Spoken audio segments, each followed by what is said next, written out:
Les gens peuvent détecter un mensonge dans vos yeux, dans le tremblement de votre voix ou dans la transpiration de vos mains. Mais moi, je reconnais un mensonge à son odeur. Je m'appelle Élise Morel. Et si mon nom de famille vous dit quelque chose, c'est probablement parce que vous portez actuellement autour du cou ou au poignet l'un des parfums précieux créés par ma famille, la dynastie Morel. La famille Morel.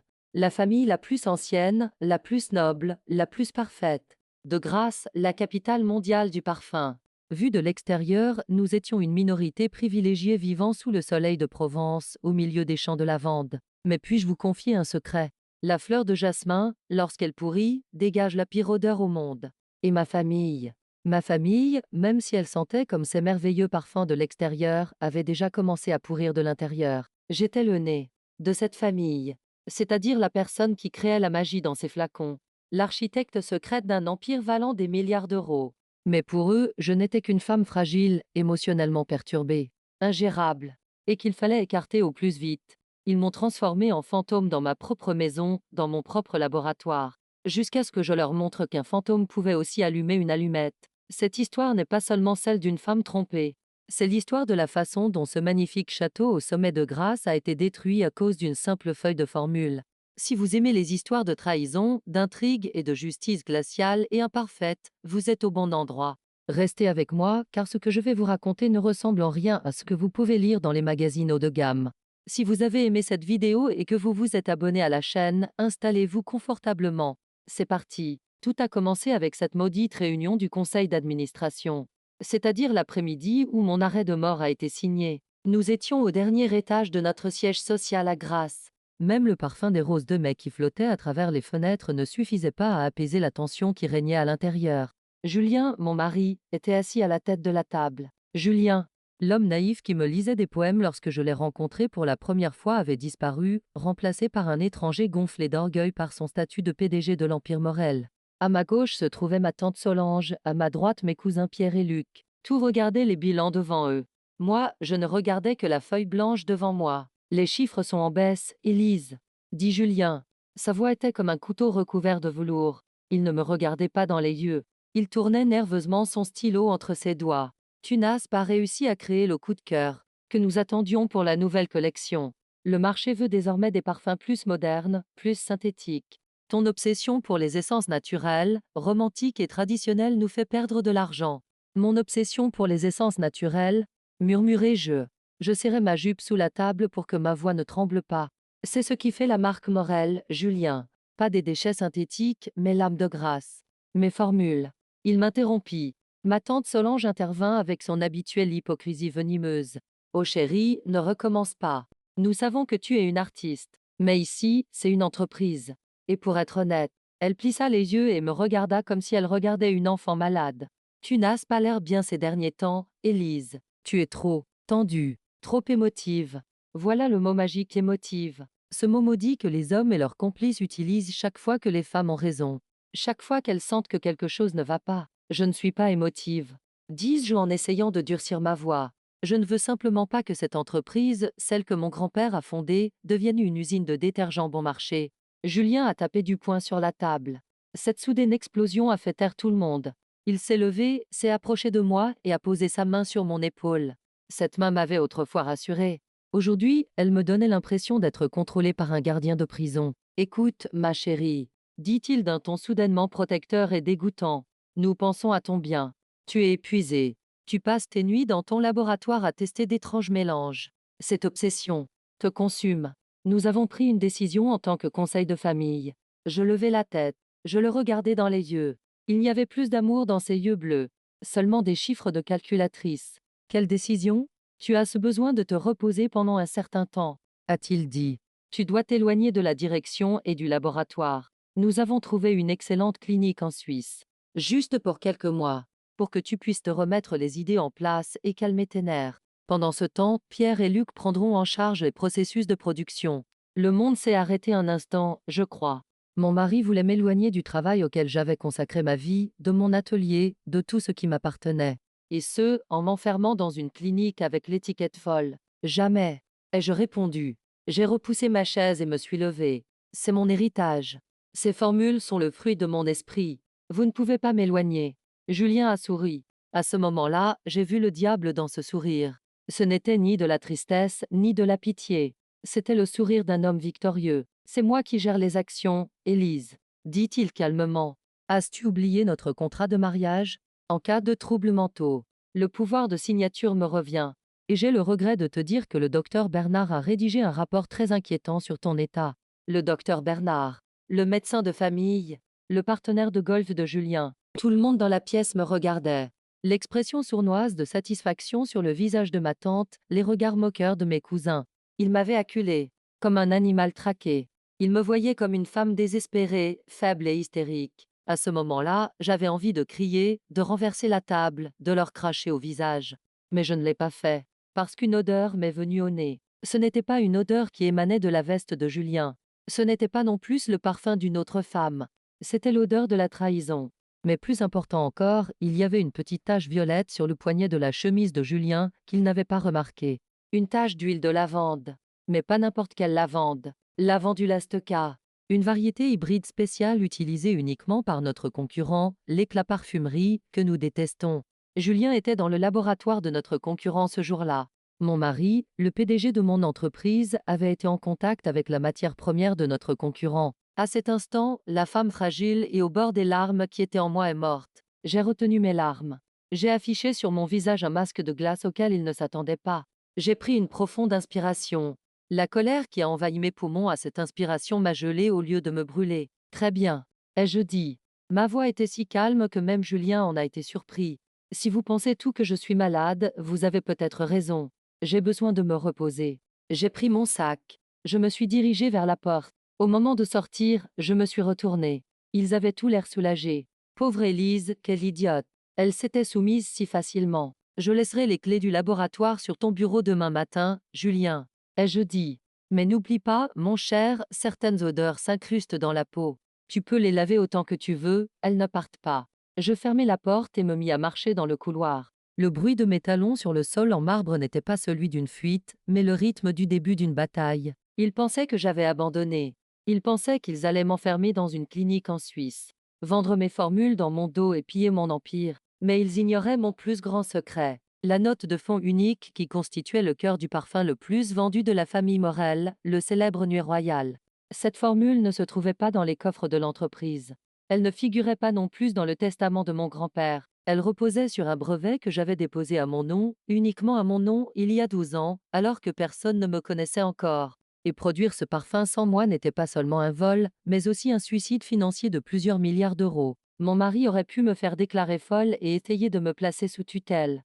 Mais il avait oublié une chose, j'étais un nez. Et à ce moment-là, je sentais dans l'air l'odeur d'une tempête qui approchait. En rentrant chez moi, ma première réaction n'allait pas être de pleurer. Ma première réaction allait être d'ouvrir le coffre-fort spécial de mon laboratoire. Mais le spectacle qui m'attendait à mon arrivée allait complètement bouleverser mes plans. Car la trahison de Julien ne se limitait pas à une simple réunion avec une entreprise concurrente. J'étais prise dans un jeu bien plus sombre, bien plus écœurant. Je vais maintenant vous raconter ce que j'ai découvert en rentrant chez moi ce soir-là. Mais avant cela, prenez une grande inspiration, car à partir de là, cette histoire ne sentira plus la lavande, mais la poudre à canon. Château Morel. Notre magnifique maison au sommet de Grasse. Vu de l'extérieur, avec ses murs de pierre du XVIIIe siècle et ses roseraies à perte de vue, il ressemblait à un château de conte de fées. Mais ce soir-là, lorsque j'ai garé ma voiture dans l'allée arrière utilisée par le jardinier plutôt que devant l'entrée principale du domaine, ces murs de pierre ne m'ont pas semblé être ceux d'un château, mais plutôt ceux d'un cimetière. Pourquoi ne suis-je pas entré par la porte principale? Parce qu'en tant que né, on ne sent pas seulement les odeurs, mais aussi le danger. Et cette voix en moi, cet instinct primitif, me disait tais-toi, Élise, les chasseurs sont à l'intérieur. J'ai retiré mes chaussures à talons. Pieds nus, j'ai marché sur les graviers jusqu'à la porte de service. La maison était silencieuse. Les domestiques. Ah, bien sûr, Julien leur avait probablement donné congé. Il avait dû les renvoyer en prétextant que Madame Morel était malade et voulait du calme à la maison. En passant par la cuisine pour me rendre dans le salon principal, cette odeur m'a de nouveau frappée. Lavandula stoca. Mais cette fois-ci, elle était accompagnée d'une autre odeur. Une odeur lourde, sucrée et synthétique de musc. Une odeur de séduction bon marché. Je connaissais cette odeur. Je ralentis le pas. Les bruits provenaient de mon bureau. Mon bureau. Cette pièce sacrée que mon grand-père m'avait léguée et où je conservais mes formules les plus secrètes. La porte était légèrement entr'ouverte. Dans le couloir sombre, La lumière jaune qui filtrait par l'interstice de la porte tombait sur le sol comme un poignard. Je me suis appuyé contre le mur et j'ai retenu mon souffle. Tu n'arrives pas à ouvrir ce stupide coffre-fort. Julien, dit une voix féminine. Elle était impatiente, avec un ton aigu. Il m'a fallu 3 secondes pour reconnaître cette voix. Valérie, la directrice marketing de l'Éclat Parfumerie, et celle que je considérais comme une amie. À l'université, il a changé le code, a grogné Julien. Sa voix ressemblait à du métal frottant contre du métal. Avant, c'était nos dates d'anniversaire. Maintenant, j'essaie, mais ça ne marche pas. Mon cœur battait si fort qu'il semblait vouloir déchirer ma poitrine, mais mon cerveau était aussi calme qu'un iceberg. J'ai sorti mon téléphone. J'ai lancé l'enregistrement vocal. Le temps presse, Julien, dit Valérie. J'entendis le tintement d'un verre. Mes verres en cristal. Mes cognacs vieillis. Nous devons faire le nouveau lancement dimanche. Si tu ne m'apportes pas la formule de la nuit royale, l'accord est annulé. L'Éclat ne paiera pas les dettes de ton père. Les dettes de ton père? Je croyais que la famille de Julien était riche. Tout n'était donc qu'un mensonge. Il m'avait utilisé, moi, ma famille, mon entreprise, comme bouée de sauvetage pour renflouer leur propre navire en perdition. Ne t'inquiète pas, dit Julien. Sa voix était plus douce maintenant, avec un ton séducteur. Il entre à la clinique demain. Le docteur Bernard a rédigé son rapport. Dépression sévère et symptômes de schizophrénie paranoïde. Dès que le tribunal m'aura accordé la tutelle provisoire, je percerai ce coffre-fort, même avec une perceuse. Cette formule sera à toi, Valérie. Et ensuite, nous serons libres. Un bruit de baiser. Puis le rire dégoûtant de Valérie. Pauvre Élise. Elle ne voit même pas le bout de son nez, mais elle croit que c'est le plus beau nez du monde. C'est ridicule. À ce moment-là, j'avais envie d'entrer et de leur fracasser la bouteille de cristal sur la tête, de leur crier dessus, d'appeler la police. Mais non. C'est quelque chose que ferait Élise, la sentimentale. Et c'est exactement ce qu'ils attendaient. Que je fasse une crise, que je m'en prenne à eux. Ainsi, je leur aurais fourni de mes propres mains la preuve, qui justifierait le rapport du docteur Bernard. Si, en regardant cette vidéo, vous vous dites à leur place, j'aurais tout brûlé. Croyez-moi, je vous comprends très bien. Mais n'oubliez pas que la vengeance n'est pas un plat qui se mange chaud. La vengeance est un dessert que l'on conserve au congélateur et que l'on attend patiemment de pouvoir servir. À ma place, qu'auriez-vous fait? Écrivez votre première réaction dans les commentaires, je suis vraiment curieux de la connaître. J'ai mis mon téléphone dans ma poche. Lentement, je me suis retiré aussi silencieusement que j'étais arrivé. Quand je suis sorti de la maison, je tremblais, mais pas de peur. L'adrénaline coulait dans mes veines comme un poison pur. Je ne suis pas monté dans ma voiture. J'ai couru vers le fond du jardin, vers l'atelier. Le bâtiment du laboratoire, caché derrière ces vieux chênes. C'était mon refuge. C'était un bâtiment indépendant, séparé de la maison.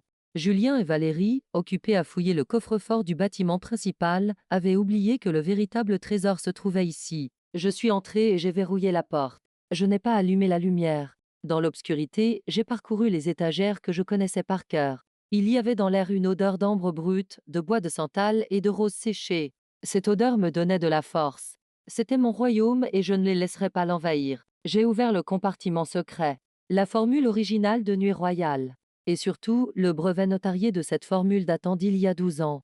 L'original. Lorsque j'ai pris le document dans mes mains, je savais que je ne tenais pas seulement un bout de papier, mais le arrêt de mort de Julien. Mais cela ne suffisait pas. Je ne voulais pas seulement les arrêter. Je voulais les détruire. Je voulais qu'ils rampent, qu'ils perdent tout ce qu'ils possédaient. J'ai sorti un vieux téléphone Nokia de mon tiroir. Une ligne que je gardais pour les urgences, dont personne ne connaissait l'existence. J'ai composé un seul numéro. Il a été décroché à la 3e sonnerie. Allô, Marcel, ai-je dit. Je ne reconnaissais même pas la froideur dans ma voix. Prépare-toi. Ta retraite est terminée. Marcel était l'avocat spécialisé dans les divorces le plus venimeux et le plus impitoyable que Grasse ait jamais connu. Il avait été radié du barreau 5 ans auparavant pour pratiques contraires à l'éthique. Mais il avait conservé sa licence. Si vous voulez danser avec le diable, vous ne pouvez pas appeler un ange. Élise Morel? Dit-il d'une voix surprise. Je pensais que tu vivais heureuse. Vous vous trompez, répondis-je.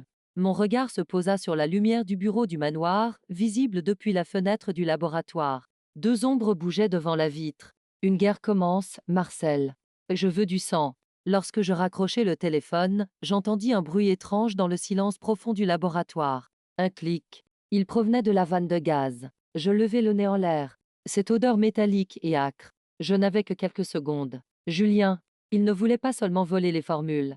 Il avait préparé une fin déguisée en accident. Le laboratoire était sur le point d'exploser. On sent une explosion avant de l'entendre. Le son n'est plus lent que la lumière et la pression. On sent d'abord l'air se retirer de ses poumons, le temps s'étirer comme du caoutchouc. À ce moment-là, dans ce laboratoire, cette odeur âcre de gaz dans mon nez était le parfum de la mort. Je n'avais que quelques secondes. Quelques secondes seulement. J'ai glissé le téléphone Nokia que j'avais dans la main dans ma poche. De l'autre main, j'ai caché dans ma veste le précieux brevet que je serrais contre ma poitrine. Courir vers la porte aurait été suicidaire, c'est là que le gaz était le plus concentré et Julien avait probablement verrouillé la porte de l'extérieur. Mon regard s'est posé sur la vieille fenêtre à vitraux dans le coin de la pièce. Elle donnait sur la terre meuble du jardin. Prendre l'objet le plus lourd qui vous tombe sous la main et le lancer contre une vitre n'est pas aussi facile qu'on le voit dans les films. J'ai saisi le lourd alambic en cuivre posé sur la table. L'adrénaline m'avait donné une force surhumaine dans les bras. J'ai lancé l'alambic de toutes mes forces contre la fenêtre. Crash. Le bruit du verre brisé résonna comme un cri dans le silence de la nuit. Au moment où je me jetais par cette étroite ouverture, le monde derrière moi se teinta de rouge. Boum! La vague de chaleur qui m'a frappé dans le dos m'a projeté en l'air comme une poupée de chiffon. Lorsque je suis tombé sur l'herbe humide, le monde tournait autour de moi. Un sifflement aigu résonnait dans mes oreilles. Dame Point Noir dansait devant mes yeux, et cette horrible odeur de brûlé me brûlait la gorge. Mon laboratoire, mon enfance, mes rêves. Tout brûlait devant mes yeux. La danse des flammes se reflétait sur les murs de pierre du château Morel. Je perdais et reprenais conscience. J'entendais des voix au loin. Dame crie. Était-ce la voix de Julien? Élise. Mon Dieu, Élise. Quel bon comédien, ai-je pensé avec un sourire amer. Il a essayé de me tuer et maintenant, il joue le mari en deuil. J'ai fermé les yeux. L'obscurité était le refuge le plus sûr à ce moment-là. Quand j'ai rouvert les yeux, tout était blanc. Une forte odeur d'antiseptique avait remplacé celle de brûlé. J'étais dans la chambre VIP d'un hôpital privé à Cannes. J'avais un poids sur la tête et des perfusions dans le bras. Et à mon chevet, il était là, Julien, les yeux rougis, les cheveux en bataille, les manches de sa chemise rétroussées. Il incarnait à la perfection l'image du mari dévasté, qui ferait la couverture d'un magazine People. Il me tenait la main. J'avais envie de retirer ma main et de le gifler, mais je ne l'ai pas fait, parce que nous n'étions pas seuls dans la chambre. 2 policiers et notre ami de famille, le docteur Bernard, se tenaient dans un coin. Il s'est réveillé, dit Julien d'une voix tremblante. Dieu merci, il s'est réveillé. Il se pencha et m'embrassa sur le front. Je un haut-le-cœur. Tu nous as fait très peur, mon amour. Pourquoi as-tu fait ça? Pourquoi? J'avais la gorge sèche. Quoi? Quoi? Ai-je réussi à murmurer? Le docteur Bernard intervint, regardant le dossier qu'il tenait à la main et parlant d'un ton professionnel mais condescendant. Ne te fatigue pas, Élise. Tu es en état de choc. Laissez la vanne de gaz ouverte et mettre le feu au laboratoire. C'était une tentative de suicide très sérieuse. Une tentative de suicide. À ce moment-là, j'ai apprécié la perfection de leur plan. Ils ne voulaient pas seulement me tuer. Au cas où je survivrais, ils avaient un plan B, me faire passer pour une femme instable qui avait tenté de mettre fin à ses jours. Ainsi, ils étaient sûrs de gagner la bataille pour ma garde. Je n'ai rien fait, dis-je d'une voix tremblante. Quelqu'un avait ouvert le gaz. L'un des policiers, le plus jeune, sortit son carnet de notes. Madame Morel, les équipes chargées de l'enquête ont déterminé que le robinet avait été ouvert de l'intérieur sans forcer. De plus, il regarda Julien. Julien sortit un bout de papier froissé de sa poche. J'ai trouvé ça, dans notre chambre, dit-il en essuyant ses larmes. Tu as essayé d'imiter mon écriture, mais c'est une lettre d'adieu, Élise. J'écarquillai les yeux. Ils avaient même préparé une fausse lettre de suicide. Ils avaient tout planifié dans les moindres détails. C'est un mensonge, dis-je en essayant d'élever la voix. Je n'ai pas écrit cette lettre. Julien a essayé de me tuer. L'atmosphère dans la pièce est devenue glaciale. Mais cela n'a pas eu l'effet escompté. Les policiers se sont regardés. Le docteur Bernard a secoué la tête avec tristesse. Julien m'a serré la main plus fort. Vous voyez, monsieur l'agent, a murmuré le docteur Bernard. Dame délire paranoïaque. Elle accuse son mari. Son état est plus grave que nous le pensions. C'est à ce moment-là que j'ai compris. Crier, accuser, crier la vérité. Rien de tout cela ne servirait à quoi que ce soit. Au contraire, cela ne ferait que renforcer leur thèse de la femme folle. À cet instant, dans cette chambre d'hôpital, je me trouvais dans une pièce de théâtre jouée selon leurs règles. Et si je voulais survivre, c'était à moi de jouer mon rôle. J'ai pris une profonde inspiration. J'ai fermé les yeux et j'ai de nouveau enfermé dans une cage de glace le volcan qui bouillonnait en moi, cette colère prête à exploser. Lorsque j'ai rouvert les yeux, mon regard ne trahissait ni peur ni accusation. seulement du vide. Peut-être, ai-je murmuré en enfouissant ma tête dans l'oreiller. Peut-être que je ne m'en souviens pas. Tout est tellement flou. J'ai senti les épaules de Julien se détendre. Il était soulagé. Il avait mordu à l'hameçon. Il m'avait brisé, il avait pris le contrôle de ma volonté. C'est ce qu'il croyait. Chut, ça va, dit-il en me caressant les cheveux. C'est fini. Tu es en sécurité maintenant. Nous sommes là pour toi. Nous allons tout arranger. Toi, concentre-toi sur ta guérison. Les policiers quittèrent la pièce, respectant cette tragédie familiale. Le docteur Bernard s'approcha pour me faire une piqûre calmante. Alors que l'aiguille pénétrait dans mon bras, je regardais Julien dans les yeux. J'y vis une lueur de victoire. Mais ce qu'il ne pouvait pas voir, c'était le brevet que j'avais caché dans la doublure de ma veste quelques secondes avant l'explosion. Et ce qu'il ne savait pas, c'était ce que Marcel était en train de faire à ce moment-là, alors que le sédatif se mélangeait à mon sang. Je me suis accroché à une dernière pensée avant que mon esprit ne s'embrouille. Vous avez gagné ce round. Mais le match ne fait que commencer. Avez-vous déjà accepté un mensonge horrible à votre sujet, simplement pour révéler la vérité avec encore plus de force? Ce silence douloureux est en fait le cri le plus fort qui soit. Partagez vos commentaires lorsque vous êtes victime d'une injustice, restez-vous silencieux et élaborez-vous un plan ou vous battez-vous immédiatement. Le lendemain matin, quand je me suis réveillée, Julien n'était pas dans ma chambre. Mais la télévision était allumée. La chaîne d'information locale diffusait des images de mon laboratoire en feu. Le texte qui défilait en bas de l'écran m'a donné la nausée, triste nouvelle pour la célèbre parfumeuse Élise Morel, elle est en traitement après une tentative de suicide.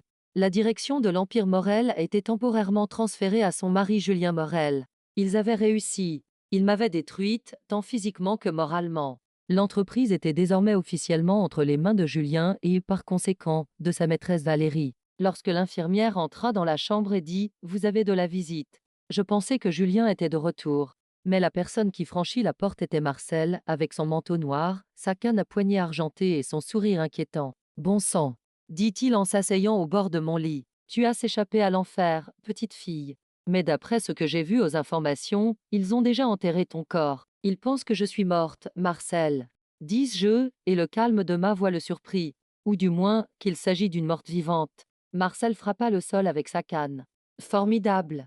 Les morts sont les plaignants les plus dangereux, parce qu'ils n'ont rien à perdre. » Je sortis de la poche intérieure de ma veste le document au bord légèrement brûlé. Je le tendis à Marcel. « Ceci, dis-je, est le cœur de l'Empire dont Julien a dit avoir pris le contrôle. Je le veux, Marcel.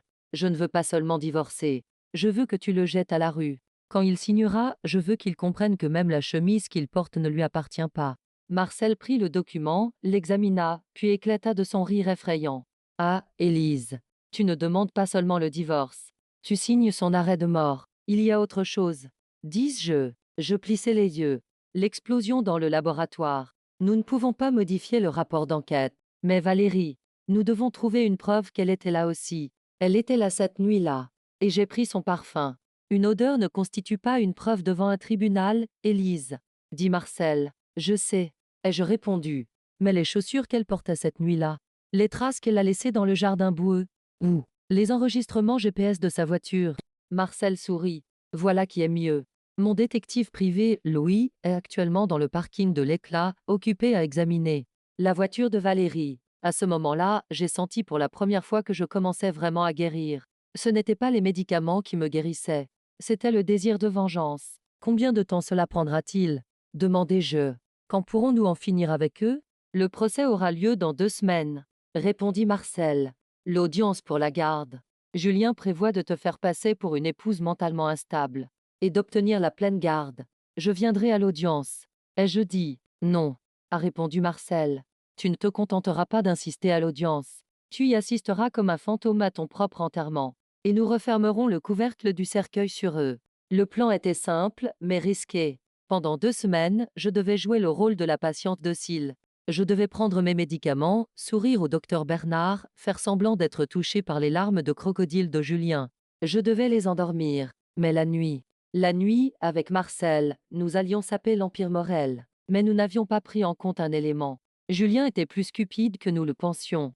Et une décision qu'il allait prendre au cours de ces 2 semaines allait presque ruiner tout notre plan. Car le diable ne dort jamais. Surtout lorsqu'il s'agit d'une fortune de plusieurs milliards d'euros. À l'hôpital, les jours s'écoulent au rythme des médicaments administrés par intraveineuse. Tic-tac, tic-tac. Chaque goutte sert à vous endormir un peu plus, à vous rendre un peu plus docile.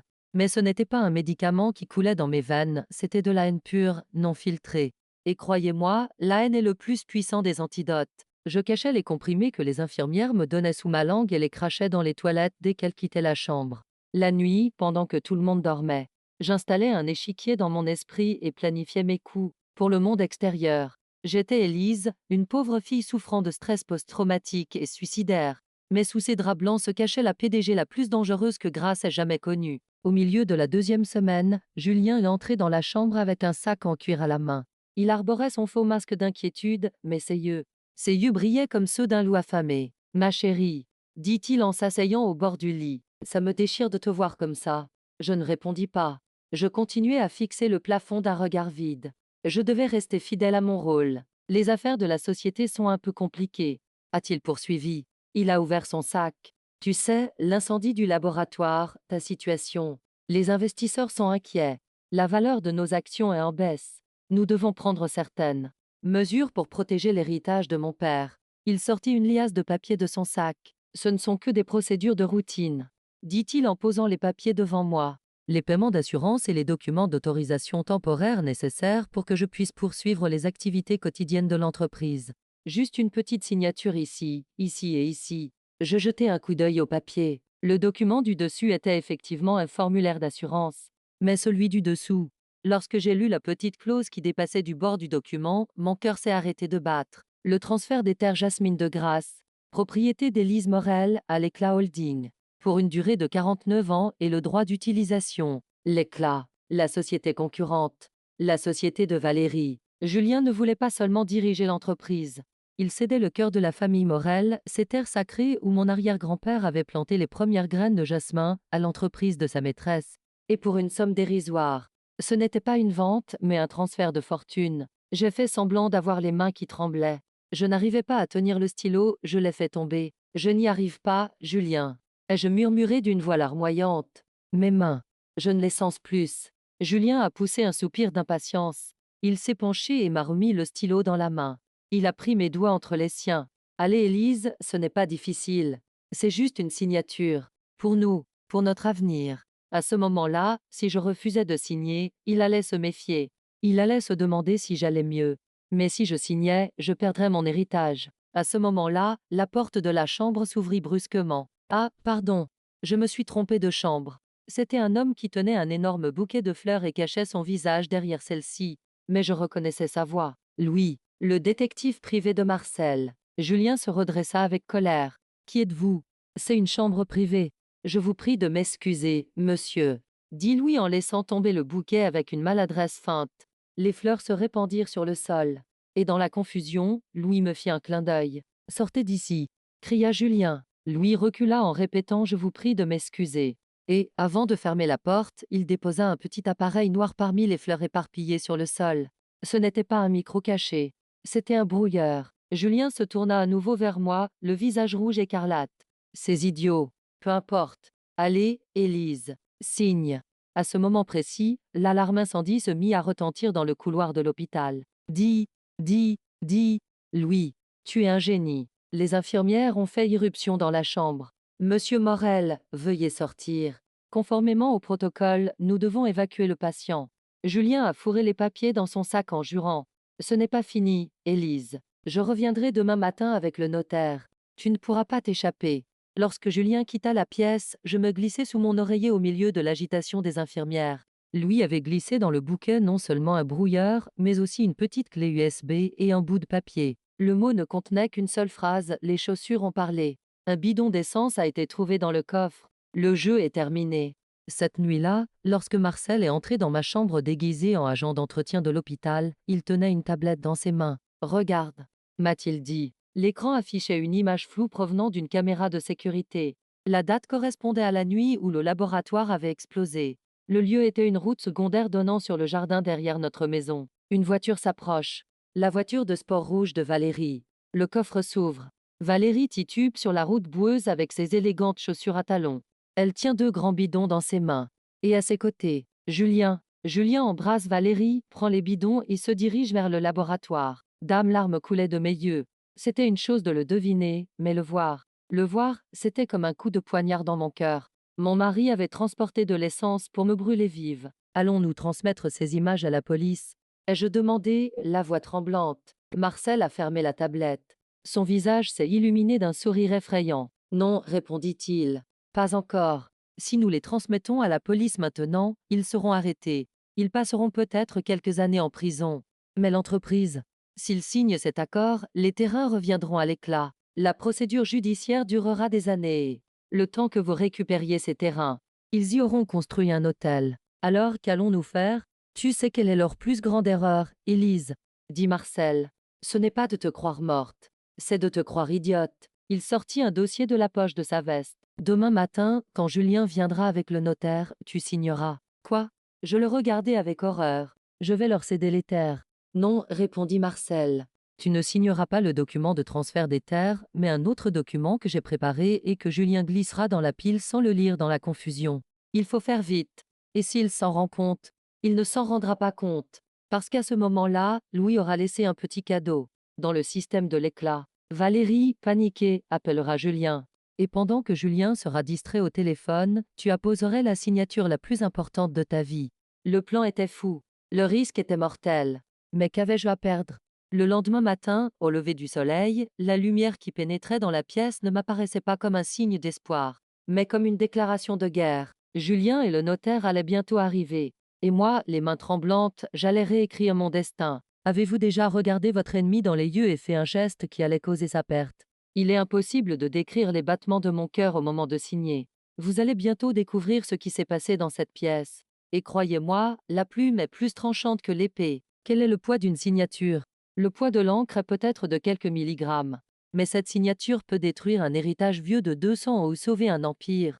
Ce matin-là, le stylo à billes bon marché entre mes doigts me semblait plus lourd que l'épée Excalibur. Il était 9 heures du matin.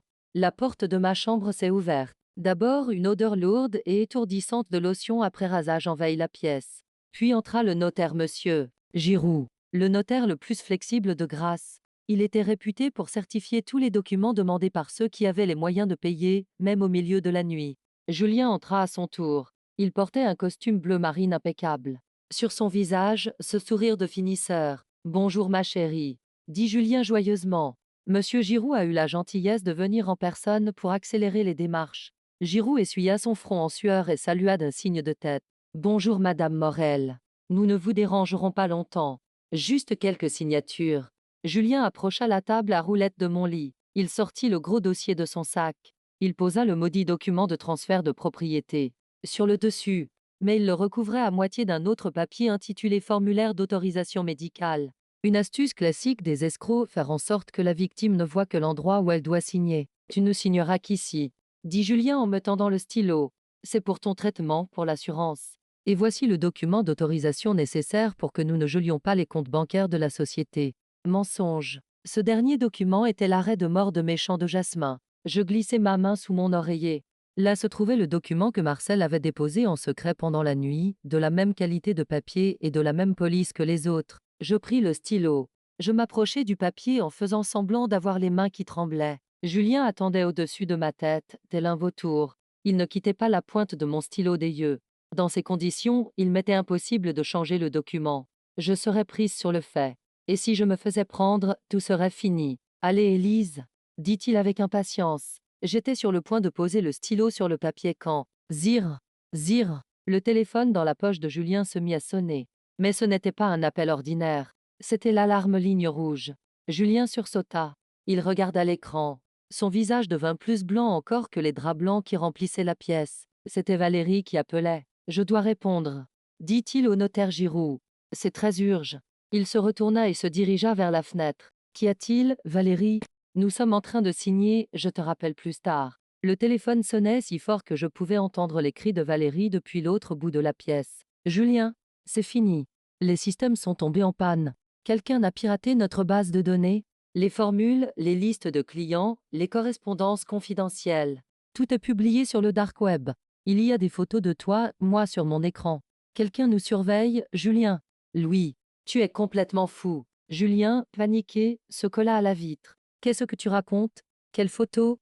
C'est à ce moment-là. Cette seconde en or. Julien est à la fenêtre, dos tourné. Le notaire Giroux regarde Julien avec curiosité, essayant de comprendre ce qui se passe. Leur attention est complètement dispersée. J'ai attrapé le document sous mon oreiller à la vitesse de l'éclair. Je l'ai posé sur le document transfert de propriété, qui se trouvait sur la table. Je l'ai signé rapidement. Puis, j'ai glissé le faux document signé tout en bas et j'ai froissé l'original, le certificat de décès, apporté par Julien, pour le glisser sous mon oreiller à l'endroit où se trouvait l'autre document quelques secondes auparavant. Tout cela a pris 3 secondes. Lorsque Julien a raccroché le téléphone et est revenu précipitamment, j'avais déjà posé mon stylo et je faisais semblant d'être un malade fatigué. « Il y a un problème, Julien ?» ai-je demandé innocemment. « Non, il n'y a rien », a-t-il répondu. Sa voix tremblait. Gouttes de sueur perlaient sur son front. Un petit problème technique à la société. Tu t'en es occupé? Oui, ai-je répondu. J'ai tout signé. Tu peux me laisser tranquille maintenant? J'ai la tête qui tourne. Julien a attrapé les papiers sur la table. Il n'a même pas vérifié les signatures. Il avait l'esprit occupé par Valérie, par les photos qui avaient fuité, par la catastrophe qui s'annonçait. Il a fait signe au notaire Giroux partons, tout de suite. En sortant, il m'a regardé une dernière fois. Il n'y avait plus cette arrogance dans ses yeux. Il y avait de la peur. Lorsque la porte se referma, le silence dans la pièce était assourdissant. Je glissai ma main sous mon oreiller. Je sortis le document de transfert de propriété que Julien croyait avoir fait signer, mais que j'avais froissé et caché. Je pris mon briquet, oui, ce petit briquet que j'avais introduit en cachette à l'hôpital, et me rendis dans la salle de bain. J'ai brûlé le document dans le lavabo. Regarder le papier se transformer en cendres. Voir cette fumée noire se mélanger à l'air. C'était le plus beau spectacle que j'avais vu de ma vie. Mais quel était donc ce document que Julien avait emporté dans son sac et que je venais de signer? Le document préparé par Marcel était le suivant: protocole transférant tous les pouvoirs de gestion du groupe Morel, ainsi que ses responsabilités juridiques et pénales, à un comité de contrôle indépendant désigné par Élise Morel, cofondatrice de la société, et suspendant indéfiniment tous les pouvoirs de signature de Julien Morel, son époux. Julien était en train d'aller faire authentifier ce document chez le notaire. De ses propres mains, il allait signer son arrêt de mort. Et quand il s'en rendrait compte, quand il s'en rendrait compte, il serait trop tard, car dès que ce document serait certifié par le notaire, les serrures de l'entreprise seraient automatiquement changées. Je suis retourné dans mon lit. J'ai pris mon téléphone et j'ai écrit un seul mot à Marcel: c'est signé. La réponse est arrivée immédiatement alors que le spectacle commence. Demain, c'est le procès. Et j'ai choisi la tenue que tu porteras. Je n'avais plus besoin de jouer le rôle du malade. Le processus de guérison était terminé. Demain, je n'entrerai pas dans la salle d'audience comme une pauvre victime en fauteuil roulant, mais comme un phénix renaissant de ses cendres. Avez-vous déjà vu quelqu'un savourer l'ivresse de la victoire tout en observant intérieurement sa déchéance? Aucun parfum ne peut égaler le plaisir que l'on ressent à ce moment-là. Mais attendez, l'histoire n'est pas terminée.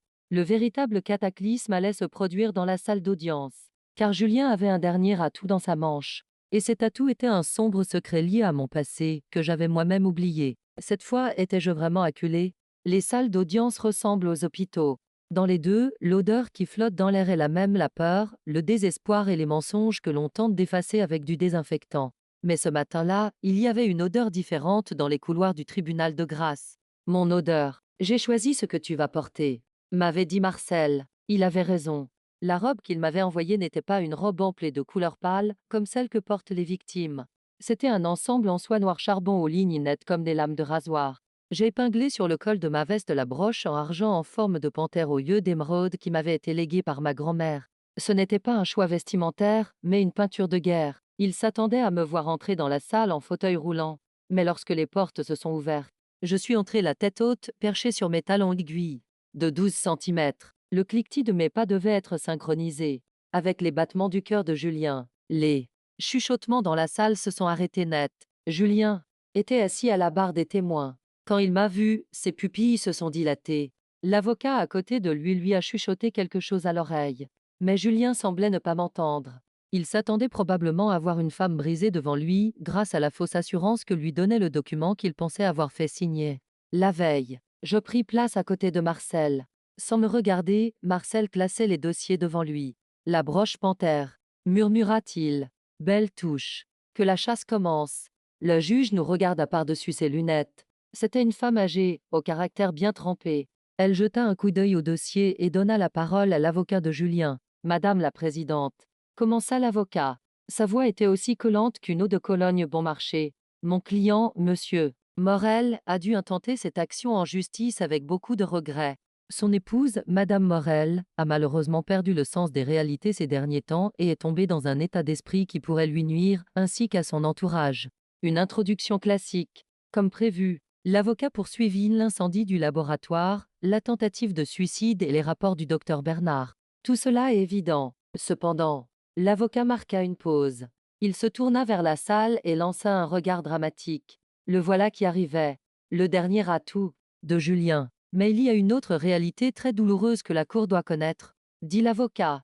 Cette situation n'est pas seulement une crise passagère pour Madame Morel.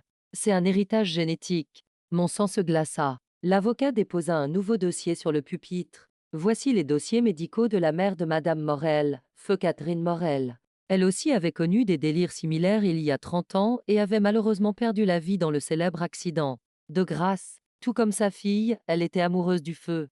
Ma mère. La mort de ma mère n'était pas un accident. Le soir où elle a appris que mon père la trompait, elle a précipité sa voiture dans le ravin. Mais pour ce qui est du feu, sa voiture avait pris feu.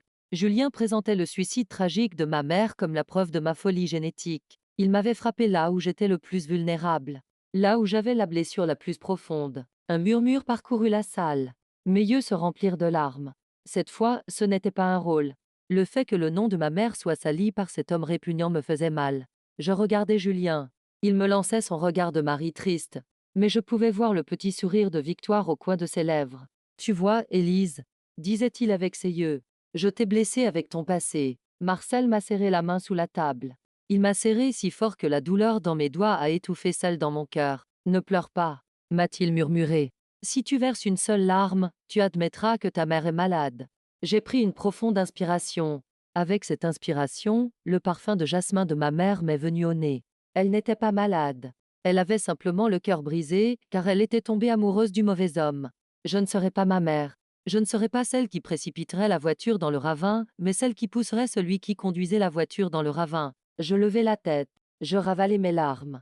Et je lançai à Julien ce regard glacial qu'il n'oublierait jamais. La parole est à la défense, a déclaré le juge. Marcel se leva avec ses gestes lourds et théâtraux. Il appuya sa canne sur la table. Il ajusta sa veste. Et il regarda Julien directement, sans s'adresser à son avocat. Monsieur le juge, dit Marcel d'une voix grave et impressionnante comme le tonnerre. La partie plaignante a eu le culot de se servir de la mort tragique de la mère de mon client dans une affaire d'héritage.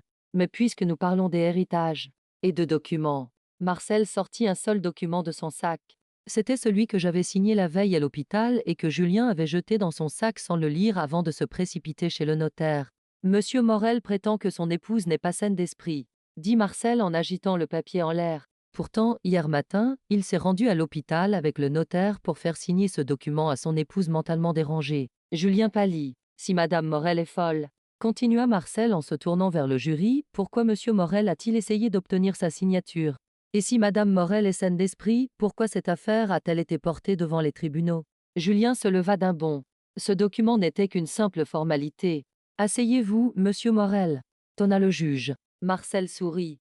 Monsieur le juge, ce document est certifié par un notaire. Et son contenu est le suivant, Julien Morel a transféré de son plein gré tous ses pouvoirs au sein de la société à un conseil indépendant.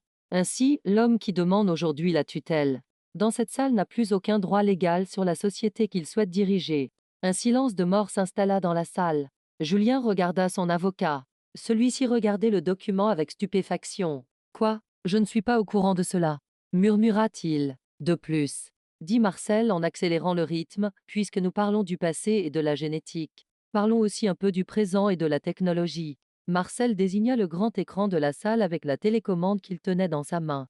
Les images de vidéosurveillance du laboratoire que mon client aurait incendié dans un accès de folie avaient, comme par hasard, été détruites dans l'incendie.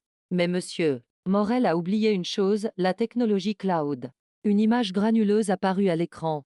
Ce n'étaient pas les images sauvées par Louis, c'était un bluff de Marcel.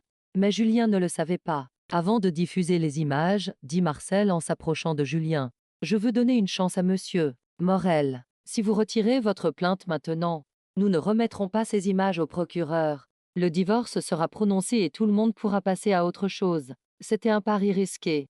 Nous n'avions aucune image claire de l'intérieur du laboratoire cette nuit-là. Nous n'avions que les images des bidons d'essence à l'extérieur. Julien transpirait. Ses yeux étaient rivés sur l'écran. Il ne savait pas ce qu'il y avait sur cet écran, mais son sentiment de culpabilité était plus vif dans son esprit que la plus nette des images HD. Dit Julien d'une voix tremblante. Je voulais juste protéger ma femme. Lance les images. Cria soudain Marcel. L'image apparut à l'écran. Mais ce n'était pas une vidéo. C'était une capture d'écran d'un des emails divulgués de l'éclat parfumerie. De Valérie à Julien Morel objet, feu d'artifice contenu, il ne suffit pas de desserrer la vanne de gaz, Julien. Ne laisse rien au hasard. Tout doit être réglé dimanche soir. Tout le monde dans la salle retint son souffle. Julien s'effondra sur sa chaise. Son avocat se couvrit le visage de ses mains.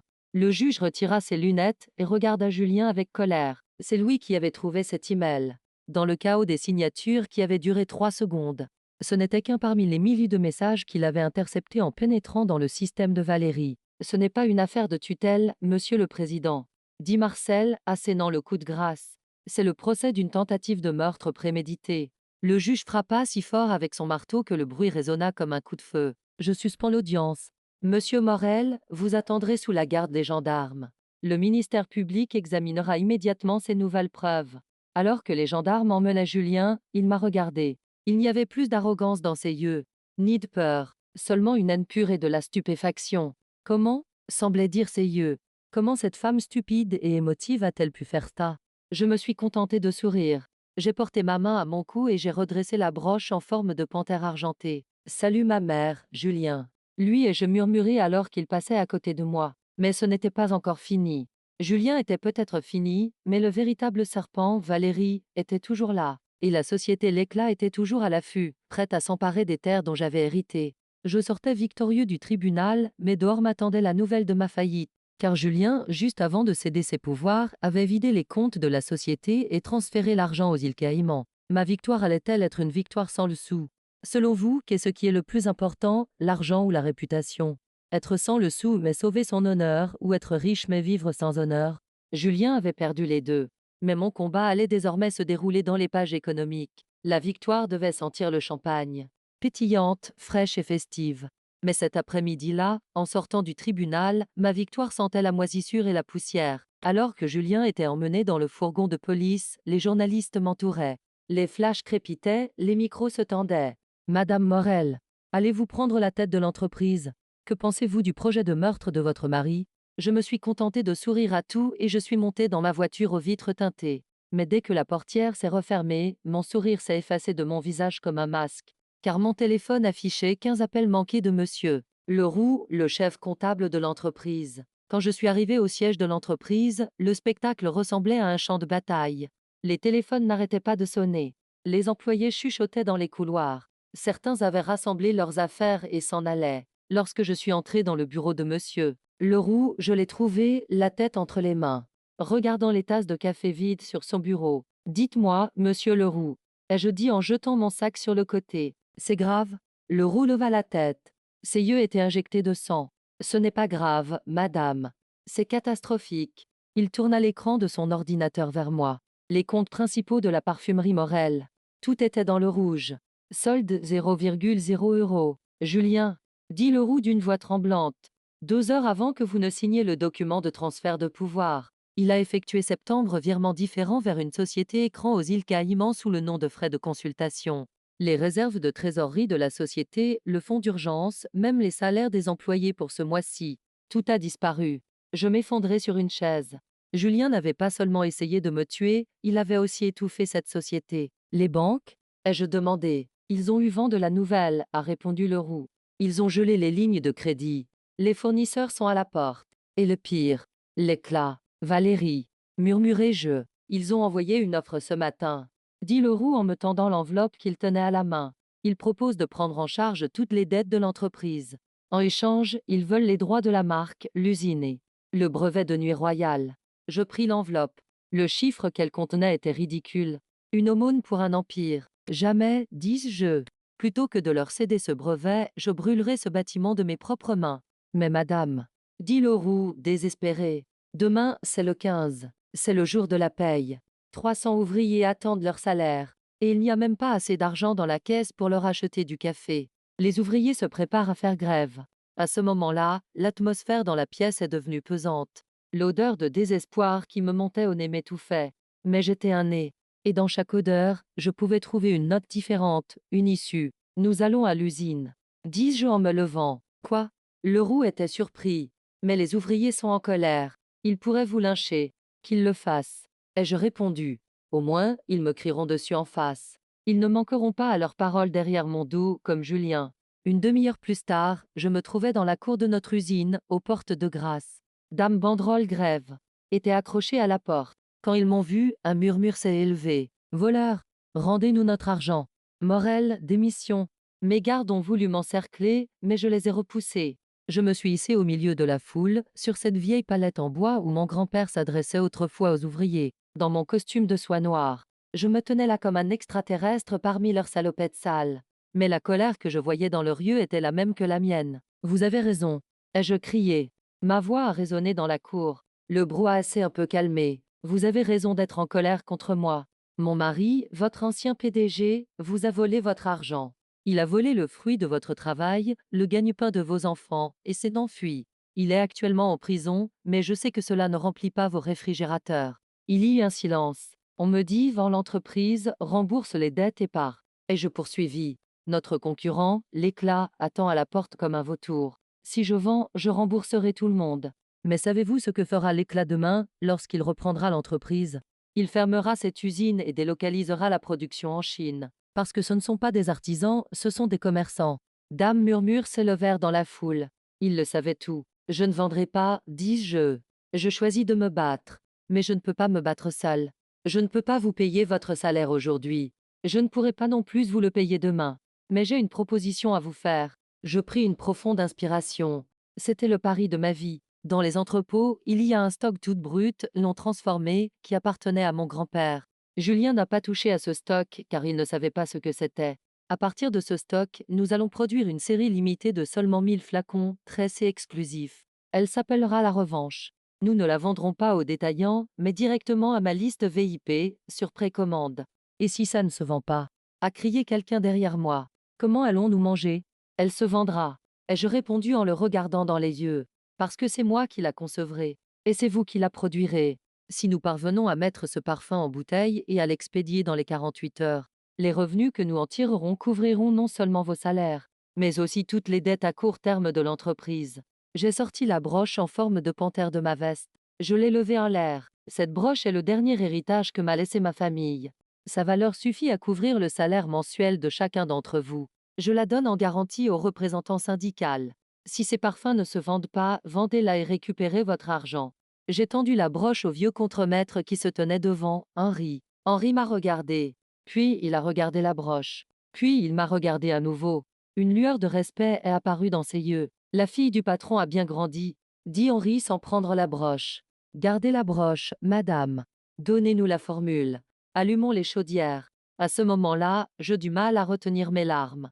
Ces gens voulaient la seule chose que Julien de pouvait leur donner, le respect et un but. Un marathon de 48 heures venait de commencer. Je suis entré dans le laboratoire. J'ai enfilé ma blouse. Mais cette fois-ci, l'environnement stérile et blanc du laboratoire n'était plus là. Il manquait des matières premières. Certaines essences étaient épuisées. Nous allions utiliser ce que nous avions sous la main. Du sucre brûlé, du cuir fumé, des oranges amères et le vieux oud que nous avions sauvé dans l'entrepôt. Ce ne serait pas un parfum agréable. Ce serait un parfum de douleur, de trahison et de renaissance. Au milieu de la nuit, alors que je faisais des essais dans le laboratoire, mon téléphone a sonné. Il n'y avait pas de numéro affiché. Allô? C'était un discours très émouvant. Élise, a dit la voix de Valérie. Mais motiver les ouvriers ne suffit pas pour rétablir l'électricité. Ton fournisseur, ton fabricant de flacons. Je les ai tous appelés. Personne ne te livrera à crédit. Où vas-tu mettre ces parfums? Dans des bocaux? Merde. Les flacons. Julien avait envoyé tous les flacons en stock au recyclage pour être fondus. Continue à me suivre, Valérie. Dis-je avant de raccrocher. J'avais entre les mains un parfum merveilleux, mais je n'avais pas de flacon pour le contenir. Et sans flacon, le parfum n'était qu'un rêve éphémère. À ce moment-là, mon regard s'est posé sur les étagères poussiéreuses dans un coin du laboratoire. Là se trouvaient des milliers de vieux flacons datant des années 1950 que mon grand-père avait mis de côté parce qu'il les considérait comme des défauts de fabrication. En raison des bulles d'air dans le verre, ces bulles d'air que tout le monde qualifiait de défauts. À la lumière, elles ressemblaient à des larmes. Henri, ai-je crié, apportez-moi ces vieilles bouteilles poussiéreuses qui se trouvent dans l'entrepôt. Ne les lavez pas, essuyez-les simplement. Ces défauts. Ces défauts feront partie de notre histoire. Nous nous préparions pour une soirée où ce n'était pas la perfection qui serait vendue, mais l'expérience vécue. Vous est-il déjà arrivé, alors que vous n'aviez plus rien entre les mains, de dire je suis là, en ne comptant que sur votre talent et votre personnalité? Cette nuit-là, dans cette usine, nous avons produit quelque chose que l'argent ne peut acheter, l'espoir. Mais la dernière initiative de Valérie était sur le point d'étouffer même cet espoir. Car au matin, il n'y aurait pas seulement des camions de transport devant la porte de l'usine, mais aussi des policiers. Pourquoi? Parce que Julien avait donné une dernière instruction depuis la prison. Dame lumière bleue. Dame lumière bleue rythmée et froide qui transperçait la lumière grise et brumeuse du matin. 3 voitures de police étaient garées devant les portes en fer de l'usine. Les sirènes ne retentissaient pas, mais les gyrophares tournoyants frappaient le visage des ouvriers comme une menace silencieuse. La cour de l'usine s'est soudainement figée. Les 300 personnes qui, quelques instants auparavant, s'apprêtaient avec enthousiasme à allumer les chaudières, regardaient maintenant la porte avec effroi. Le commissaire principal descendit de la voiture, un papier à la main. Il n'y avait aucun visage familier à ses côtés, mais je savais qui était à l'origine de cette opération. Ouvrez la porte, cria le commissaire. J'ai un mandat du procureur. Henri, le vieux contremaître, serra la clé anglaise qu'il tenait dans sa main et fit un pas en avant. Les ouvriers se mirent en mouvement avec lui. Ils formaient un mur de chair. Arrêtez! Ai-je crié en me frayant un chemin à travers la foule pour me placer devant. Restez calme. Personne ne résistera à la police. Je me suis dirigé vers la porte. J'ai regardé le commissaire derrière les barreaux. Quel est le problème, monsieur l'agent? Dis-je en réprimant le tremblement de ma voix. Vous avez arrêté mon mari, allez-vous maintenant m'arrêter moi aussi? Cela ne vous concerne pas, madame, a répondu le commissaire en agitant le document qu'il tenait à la main.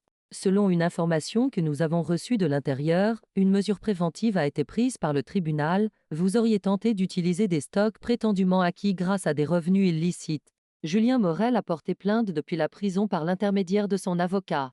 Les Arbroud, qui se trouvent dans l'entrepôt. Ils appartiennent à l'entreprise et sont actuellement gelés. Vous ne pouvez pas y toucher, pas même un gramme. Julien, même derrière les barreaux, il continuait à répandre son venin. Son but n'était pas de rendre justice, mais de nous enfermer, d'arrêter la production et de garantir la faillite de l'entreprise. Si nous ne pouvions pas utiliser ces stocks, il n'y avait pas de parfum. Sans parfum, il n'y avait pas d'argent. Ces stocks, dis-je en serrant les dents, sont l'héritage personnel de mon grand-père. Ils ne sont même pas enregistrés dans l'inventaire de l'entreprise. Vous le prouverez devant le tribunal, a répondu le commissaire. Maintenant, ouvrez la porte, nous allons sceller l'entrepôt. J'entendis Henri grogner derrière moi. Il faudra me passer sur le corps. L'atmosphère était tendue. Une étincelle aurait pu transformer cet endroit en champ de bataille. Et si la violence éclatait, Julien gagnerait. Les médias titreraient Dames ouvriers attaquent la police. Et la réputation de notre marque serait ruinée. À ce moment-là, mon téléphone a vibré dans ma poche. C'était Marcel. N'ouvrez surtout pas la porte, m'a-t-il écrit. Mais ne résistez pas non plus. Donnez-moi 10 minutes. Et pendant ce temps, lancez le spectacle. Lancez la diffusion en direct. En direct. À ce moment-là, j'ai compris. Le plan de Marcel n'était pas juridique, mais psychologique. J'ai sorti mon téléphone. J'ai ouvert Instagram. Après les derniers événements, le nombre de mes followers avait doublé grâce aux amateurs de potins.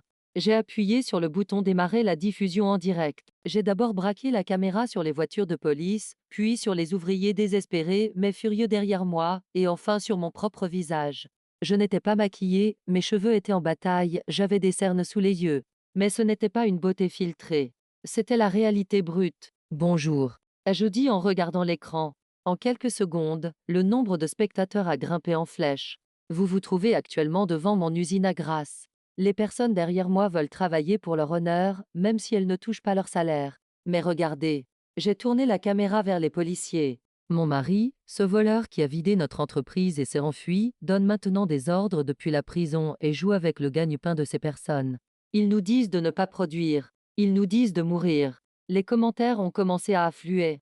Cœur, émoji de colère, message de soutien. Ces policiers font leur travail, je n'ai rien à leur reprocher. Et je poursuivis. Mais si les lois protègent les voleurs et oppriment les victimes, il y a un problème.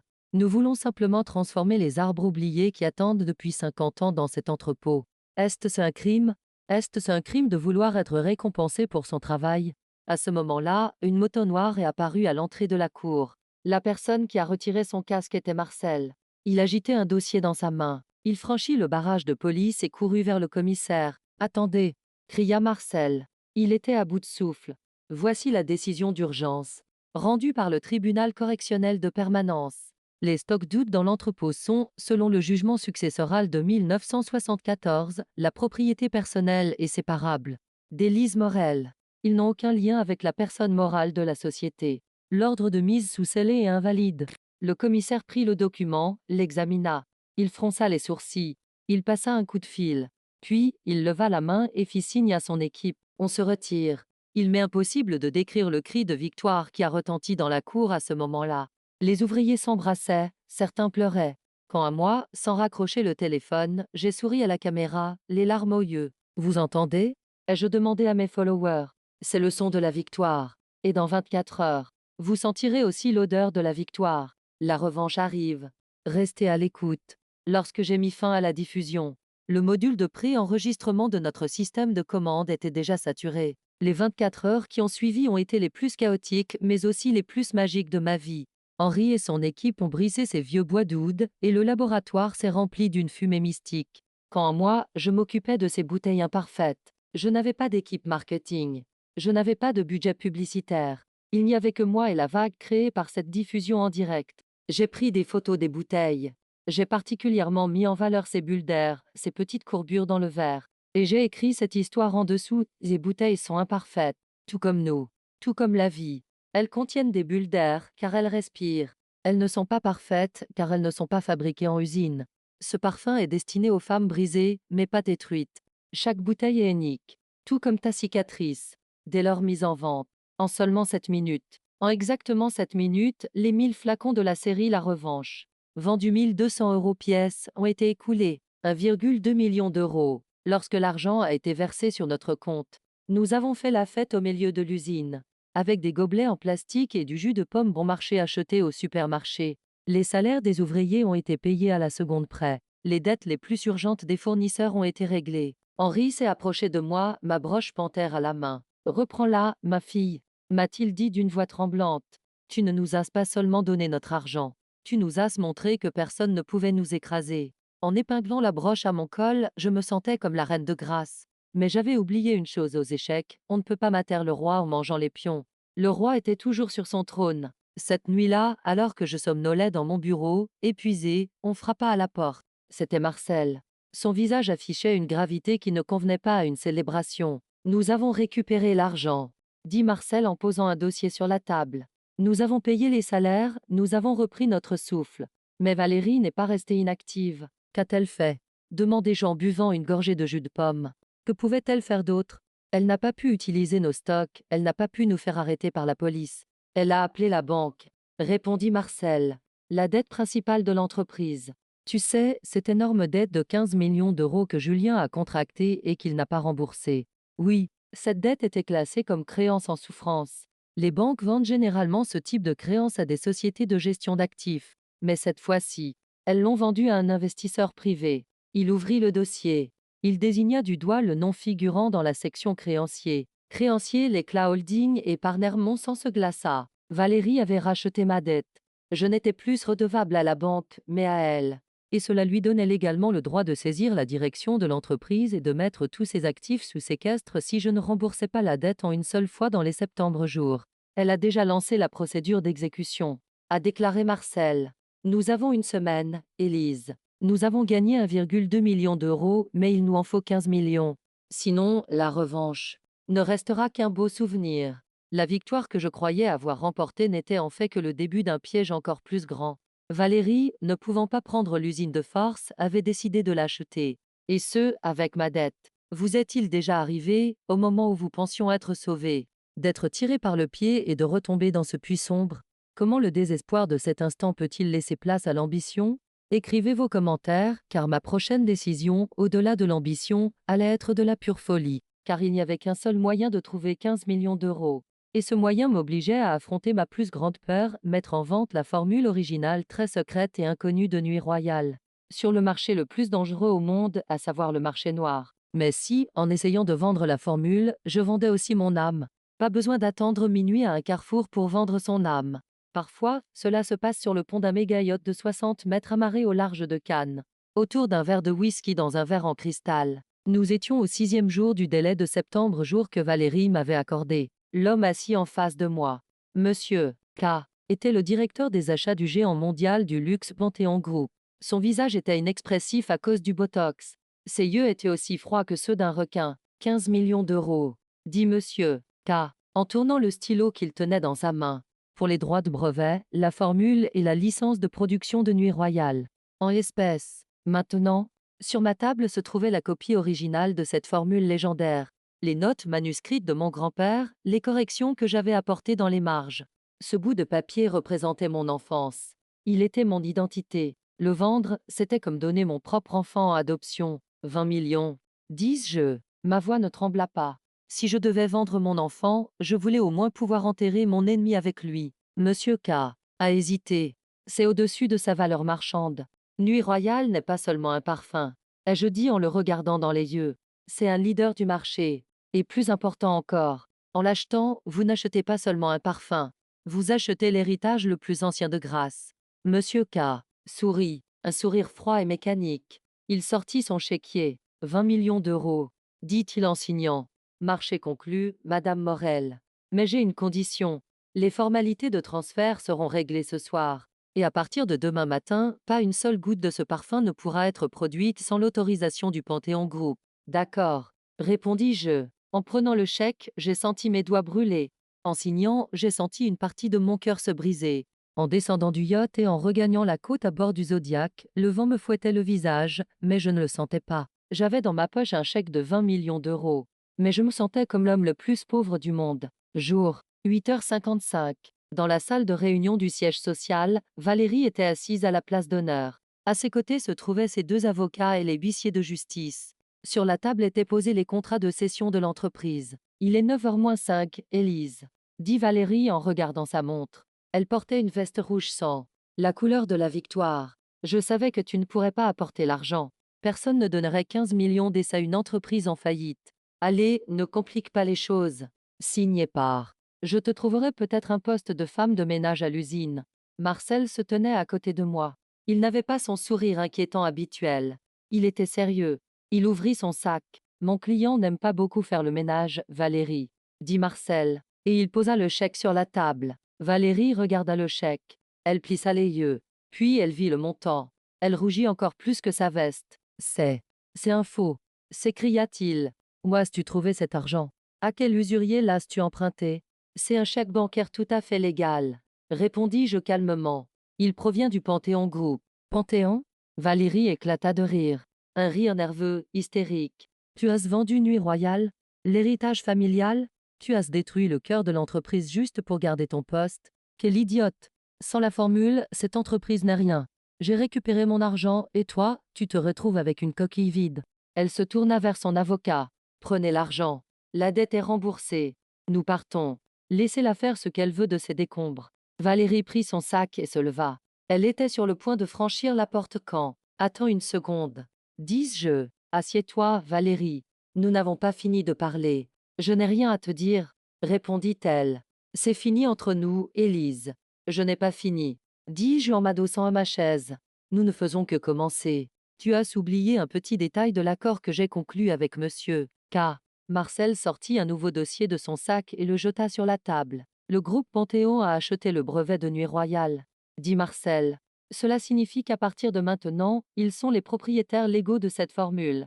Mais il y a une clause dans le contrat, le groupe Panthéon se réserve le droit de poursuivre les violations rétroactives des droits. Valérie s'arrêta. Elle se retourna. L'expression méprisante sur son visage avait commencé à laisser place à une peur pure. Que veux-tu dire? Je veux dire ceci, répondis-je. Julien et toi, au cours des 3 dernières années, sans mon autorisation, vous avez modifié la formule de Nuit Royale et l'avez produite avec des ingrédients moins chers. Et vous l'avez vendue sous le nom de Parfum Morel Original. Les productions en sous-traitance que vous avez réalisées via l'éclat. Toutes les archives ont été envoyées par Louis au service juridique de Panthéon. Je me suis levée et je me suis approchée de Valérie. Le groupe Panthéon n'est pas réputé pour pardonner les violations de brevets, Valérie. Ce sont des requins. Et je viens de verser un seau de sang dans l'eau. Vous, la voix de Valérie tremblait. Vous ne pouvez pas faire ça. S'ils intentent un procès, la société Morel sera également touchée. Non, répondis-je en souriant. Parce que j'ai vendu le brevet comme ma propriété personnelle. La société n'était que le fabricant. Ce sont l'éclat et ses sociétés écrans qui ont commis la violation. C'est-à-dire toi. Marcel ouvrit un site d'actualité sur son téléphone et le montra à Valérie. Dernière minute, le géant du luxe. Panthéon Group a intenté un procès à l'Éclat Holding pour la plus grande violation de brevet de l'histoire. Montant des dommages-intérêts réclamés, 50 millions d'euros. Tu as reçu 15 millions, Valérie, lui dis-je. Profite-en bien, car les avocats de Panthéon sont déjà à ta porte pour récupérer cet argent et tout ce que tu possèdes, avec les intérêts. Valérie s'effondra sur place. La femme qui venait de me proposer un emploi de femme de ménage avait maintenant du mal à respirer. C'est du suicide, murmura-t-elle. Tu nous as détruits. Je rectifie. Ai-je dit en ouvrant la porte et en désignant les gardes. Je t'ai détruite. J'ai juste fait un geste commercial. Quand ils ont pris Valérie par le bras pour la faire sortir, elle a disparu. Rapetissée sous les regards de mes employés dans le couloir. De retour dans la pièce, Marcel sortit la bouteille de whisky. C'était intelligent, dit-il, mais risqué. Tu as vraiment vendu la formule, Élise. Nuit Royale ne nous appartient plus. Je me suis approché de la fenêtre. J'ai regardé les collines de Grasse, ces champs de fleurs à perte de vue. Je sais, ai-je répondu. Mais Marcel, sais-tu quel est le plus grand secret d'un parfumeur? Marcel m'a tendu son verre. Lequel? La formule est sur le papier, mais l'âme, elle, est dans la main qui l'a créée. J'ai vendu Nuit Royale, oui, mais il y a une chose que Panthéon ignore. J'ai sorti une petite bouteille violette de la poche de ma veste. Ceci, dis-je, est une nouvelle note de fond. C'est l'essence secrète que j'ai découverte en créant Nuit Royale, mais que je n'ai pas utilisée parce qu'elle était jugée trop audacieuse. Sans cette essence, la formule n'est qu'un parfum agréable. Mais avec cette essence, j'ai ouvert le bouchon de la bouteille. Le parfum qui s'est répandu dans la pièce était beaucoup plus profond, beaucoup plus envoûtant et beaucoup plus dangereux que celui de Nuit Royale. L'ancien roi du Panthéon l'a acheté. Je dis en souriant. Mais le véritable héritier du trône est dans ma poche. Avez-vous déjà sacrifié votre bien le plus précieux pour vous rendre compte que vous aviez en réalité quelque chose de mieux? Parfois, laisser partir quelque chose, c'est faire de la place pour quelque chose de mieux. Valérie était finie. Julien était en prison. Les dettes étaient payées. Mais l'histoire ne s'arrêtait pas là, car le Panthéon Group n'allait pas se contenter de s'en prendre à Valérie. Quand ils comprendraient que la formule était incomplète, ils braqueraient leurs armes sur moi. Et à la fin, il n'en resterait qu'un. Le vrai pouvoir, ce n'est pas de tes peurs du poing sur la table. Le vrai pouvoir, c'est que l'homme assis à l'autre bout de la table vous offre ça. Chaise parce qu'il a peur de ce coup de poing. Cela faisait exactement 3 mois que j'avais conclu cet accord avec le Panthéon Group. Monsieur K était de nouveau en face de moi.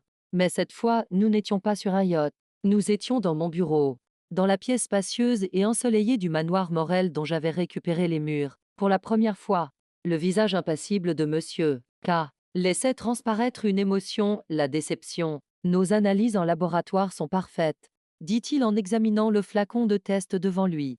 Les composants chimiques sont exactement les mêmes que ceux de la formule. Mais, ça ne sent pas, Madame Morel. Ça ne sent pas comme votre Nuit Royale. Il manque quelque chose. Il n'y a pas de profondeur. Il n'y a pas d'âme. Je souris et repoussai le dossier contenant la menace d'une indemnisation de 50 millions d'euros qu'il avait posé devant moi. Je vous l'avais dit, Monsieur K. Dis-je, vous avez acheté une formule, pas une œuvre d'art. Cette formule est une partition musicale. Mais la façon dont vous jouez cette partition change la musique. J'ai sorti la petite bouteille violette de mon sac. Je l'ai posée au milieu de la table. Il manque ceci. Ai-je dit? Ma signature. Ce micro-dosage d'essence que j'ai baptisé l'âme. Obtenu à partir de jasmin cueilli à minuit sur une colline spécifique de Grasse. Monsieur K. tendit la main vers le flacon, mais je posai ma main sur le sien. Ah, non. Ai-je dit? Ce n'est pas à vendre. Que voulez-vous? Demanda-t-il. Plus d'argent. L'argent n'est plus qu'un moyen pour moi. Ai-je répondu en me calant dans mon siège. Je veux la liberté, Monsieur K. Nous allons conclure un nouvel accord. Je vous écoute. La marque Nuit Royale restera entre vos mains. Vous pourrez en produire et en vendre autant que vous le souhaitez. Mais sans somme. Ce ne sera qu'un parfum de luxe ordinaire. Si vous voulez qu'il redevienne une légende, vous avez besoin de cette bouteille violette. Et alors? Et je ne vous donnerai pas ce flacon. Je l'utiliserai sous une nouvelle marque à de 50 à 50 avec vous, sous l'égide d'Élise Morel Création. La production se fera dans mon usine. La distribution se fera via votre réseau. Et j'aurai le contrôle créatif total. Je n'aurai de compte à rendre à personne. Vous ne serez que le financier. Monsieur K. m'a regardé longuement. C'était une audace sans précédent dans l'histoire du groupe Panthéon. Mais c'était aussi une offre trop lucrative pour être refusée, car il savait que sans moi, la marque qu'il détenait était un bébé mort-né. Il m'a tendu la main. Bienvenue, mon partenaire. Ce soir-là, je suis allé rendre visite à un vieil ami, non pas pour fêter l'accord, mais pour lui dire au revoir. La prison de grâce. Julien semblait effondré derrière la vitre. L'homme en costume impeccable avait disparu, remplacé par un prisonnier aux épaules tombantes, mal rasé et grisonnant. Quand il m'a vu, une lueur d'espoir a apparu dans ses yeux. Il pensait peut-être que j'allais lui pardonner, que j'allais l'aider. Je pris le téléphone. Comment vas-tu, Julien? C'est horrible ici, a-t-il répondu d'une voix étouffée. Mon avocat dit que nous allons faire appel, mais j'ai besoin d'argent, Élise. S'il te plaît. Ma part dans l'entreprise. Il n'y a plus d'entreprise, Julien. Lui ai-je répondu calmement. L'entreprise a fait faillite. Les actifs ont été vendus. La seule chose qui te revient, c'est la dette de 50 millions d'euros que tu dois rembourser avec Valérie. Le visage de Julien devint livide. Où est Valérie? Demanda-t-il. Valérie? Je souris. Je l'ai vue l'autre jour à Nice. Elle travaille comme vendeuse dans une petite boutique de cosmétiques. Elle vend des parfums contrefaits. J'allais lui demander de tes nouvelles, mais je crois qu'elle t'a oublié aussi vite que moi. Julien frappa la vitre du poing. C'est toi qui as fait ça. C'est toi qui as tout planifié. C'est toi qui m'as mis ici. Je me suis levée. J'ai sorti le petit flacon échantillon de mon sac et l'ai tendu vers lui à travers le trou dans la vitre. Non, mon amour, dis-je. Ce n'est pas moi qui t'ai enfermé ici. C'est ton orgueil qui t'a enfermé ici. Je me suis contentée de diriger la fumée du feu que tu as allumé dans la bonne direction. Je me suis retournée et j'ai commencé à marcher. La voix de Julien qui criait derrière moi s'est perdue dans le bruit de mes talons qui résonnaient dans les couloirs. Épilogue, 1 an plus tard nous sommes à l'inauguration de l'atelier Morel. Au sommet de Grasse. Le jardin est rempli d'invités venus de toute la France et du monde entier. Monsieur K. est là, souriant fièrement en tant que mon nouvel associé. Mes employés, Henri et les autres, ne sont plus des ouvriers, mais des artisans actionnaires de la société, vêtus de leurs plus beaux habits, qui circulent parmi nous. Et Marcel. Ce vieux loup me fait un clin d'œil, une coupe de champagne à la main. Il a décidé de passer sa retraite en tant que conseiller juridique auprès de moi. Je monte à la tribune. Je prends le micro. La foule se tait. Le vent apporte cette odeur familière et envoûtante de jasmin qui vient des champs. On m'a demandé un jour, dis-je à la foule, quelle était la note la plus importante d'un parfum? La note de tête, la note de cœur, ou la note de fond? Je prends une profonde inspiration. La note la plus importante, dis-je, c'est le parfum qui se dégage de l'endroit où vous vous êtes brisé, car les essences les plus belles proviennent des fleurs les plus écrasées. Nous, les femmes, nous ne disparaissons pas lorsque nous nous brisons. Nous commençons simplement à sentir plus fort. Je lève mon verre. Aux architectes du futur, pas aux fantômes du passé. Santé. Alors que les applaudissements retentissent, je regarde le ciel. Je sais que ma mère sourit quelque part là-haut. Je m'appelle Élise Morel. J'ai été une proie. Puis je suis devenue une chasseuse. Aujourd'hui, je suis simplement moi-même. Et croyez-moi, c'est le plus beau titre que je puisse avoir. Merci d'avoir écouté mon histoire. Si un jour vous vivez des explosions dans le laboratoire de votre vie, n'ayez pas peur. Lorsque la fumée se sera dissipée, ce qui restera sera votre essence. N'oubliez pas de vous abonner à ma chaîne, de partager cette histoire avec cet ami et de ne jamais, jamais abandonner. À bientôt pour la prochaine histoire. Au revoir.